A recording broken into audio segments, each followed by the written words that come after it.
Sénégal la bokk. Abonnez-vous sur votre chaîne Sénégal la bokk et n'oubliez surtout pas de cliquer sur la cloche de notification. Sénégal la bokk, la chaîne des grandes valeurs.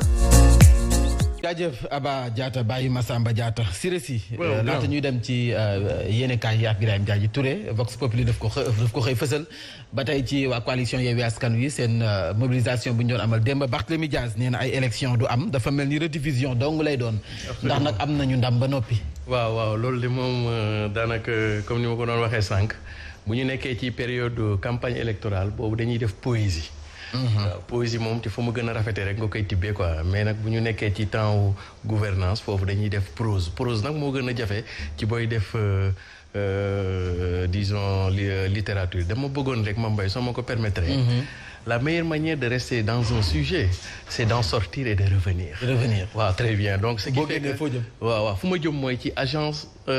les agents de sécurité de la proximité. ASP waaw ASP yi xam nga ASP yi seen contrat dafa war a jeex. Le 31 décembre cette année-là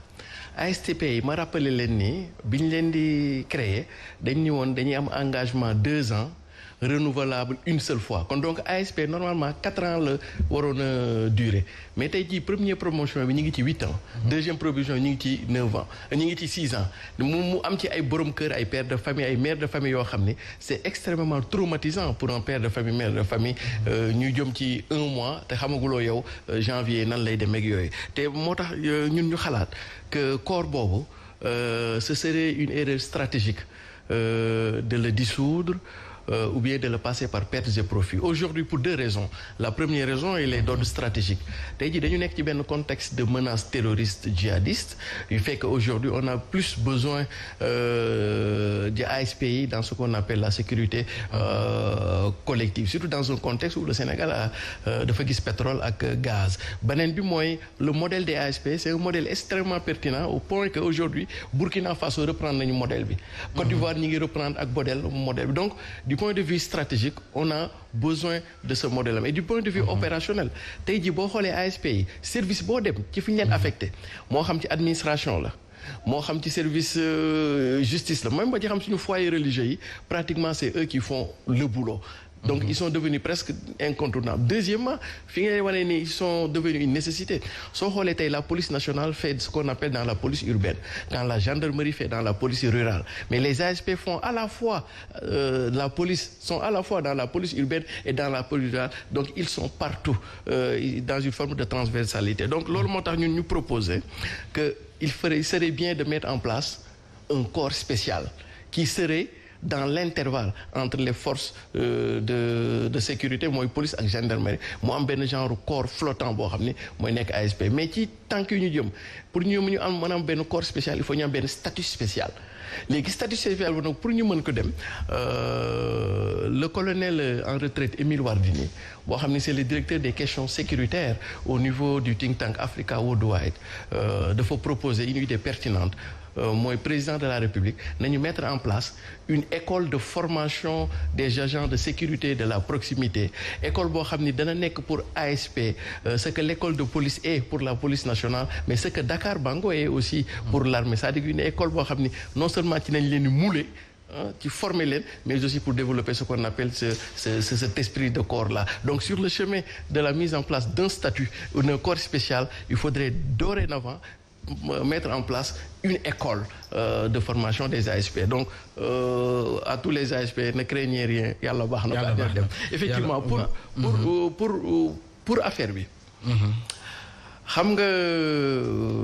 violence naam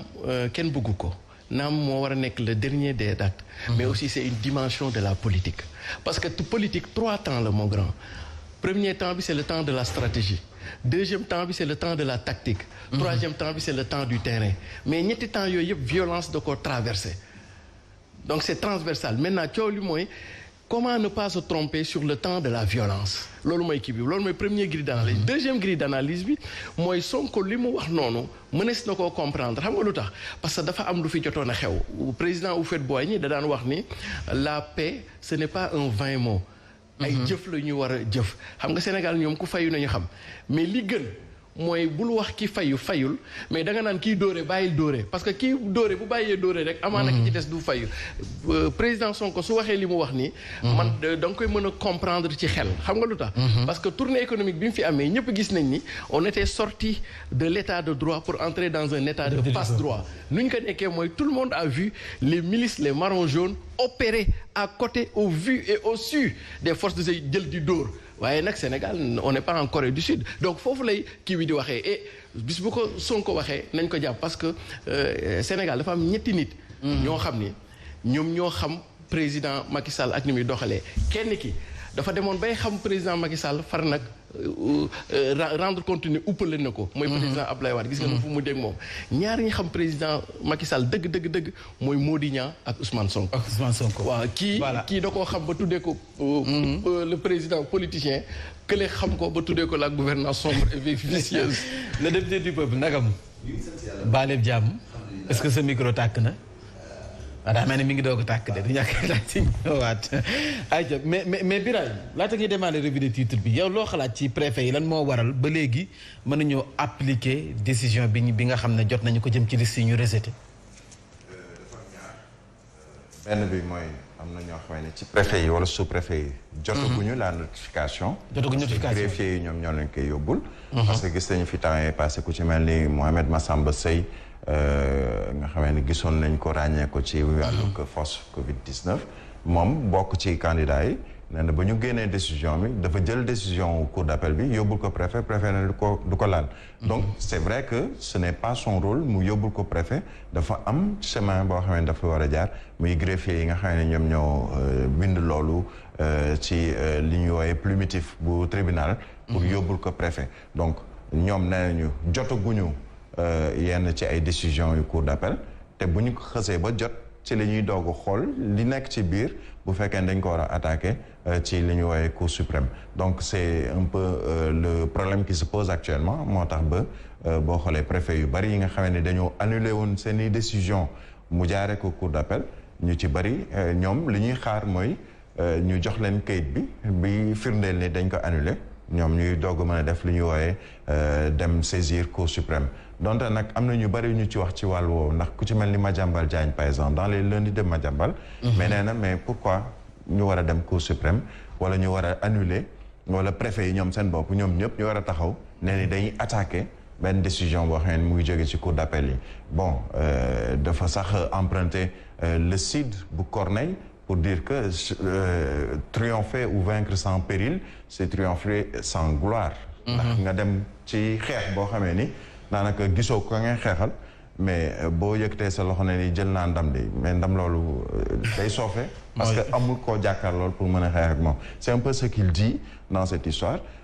te comme démocratie lañ nekk man ci li ma jàpp mooy ni nañ bàyyi ñëpp ñu dem ci élection yi léegi nag liñ naan ku mën sa morom duma ay élection la locale la territoriale yow bul firndewu wala nga basé wu plutôt ci préfet annulé na décision bu cour d'appel wala annulé na liste bu Yewwi Askan Wi wala Wallu Sénégal wala Gëm Sa Bopp pour après nga mën a triompher parce que doo am koo jàkkaarlool et comme on est en démocratie le mieux c'était que ñu bàyyi ñëpp ñu mën a dem ci yooyu les élections loolay dëgg waaye lamb jaa ngi nii Sénégal la bokk. Abonnez-vous sur votre chaîne Sénégal la bokk et n'oubliez surtout pas de cliquer sur la cloche de notification. Sénégal la bokk, la chaîne des grandes valeurs.